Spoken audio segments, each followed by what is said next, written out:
Very much for having me, of course. And look, we live in interesting times, and having a second impeachment trial is very unique, of course, in our history.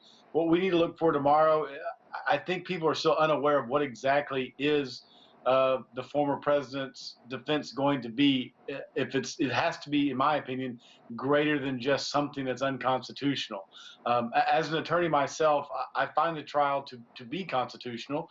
He was impeached by the House while he was sitting president. Now the trial goes forward in the Senate, and as the previous guest stated, the importance of the Senate, not just in removing, but per our Constitution, all the benefits that come with being president and any potential of future office that he could seek, be it president or any other federal office, if say he decided to run for Senate. So I think it's important that his evidence be more broad than this is just an unconstitutional hearing. I think that will really fall on deaf ears, and it will probably work against him in the Senate, despite that previous other vote. Right. We know that this is pretty much split down party lines, and Democrats need more than just that to convict. But some Republicans are saying that they're waiting to hear the evidence. So do you think we could see any surprises here? I think so, and I think that the vote that was the other week about the constitutionality of it, I wouldn't read too much into that. I think that was probably some senators who haven't yet found a backbone to maybe vote against the president in what would be a historic removal or bar from future election vote. I think that was maybe a way to try to get around that politically. But where the rubber meets the road here is it's going to be very tough for the case that's going to be presented by the Democrats, which is that the president incited a riot, and the evidence that will lead them there. And it's really hard to argue against that. Even the president's own team isn't arguing against that. They're simply arguing it's not constitutional to try him. So the Democrats, I think, really have a strong hand, and it's going to be up to Republican senators to make peace with themselves and vote their conscience on what they believe is right for the country.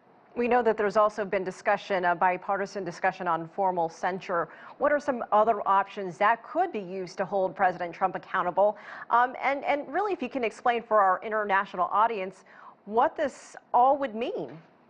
Exactly. Well, I think you're right. There are other options other than impeachment. I know that Minority Leader Kevin McCarthy, he had insisted on the House passing a censure vote.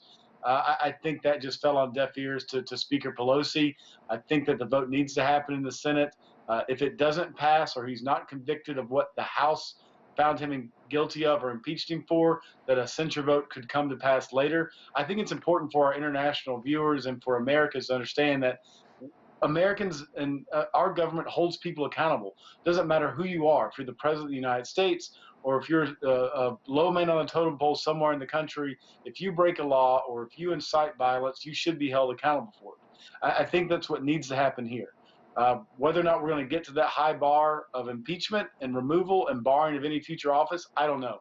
But a censure would also send a very strong message to the rest of the world that the leader of the free world, the United States of America, takes its role seriously, values the rule of law, and it shows no person is above that law.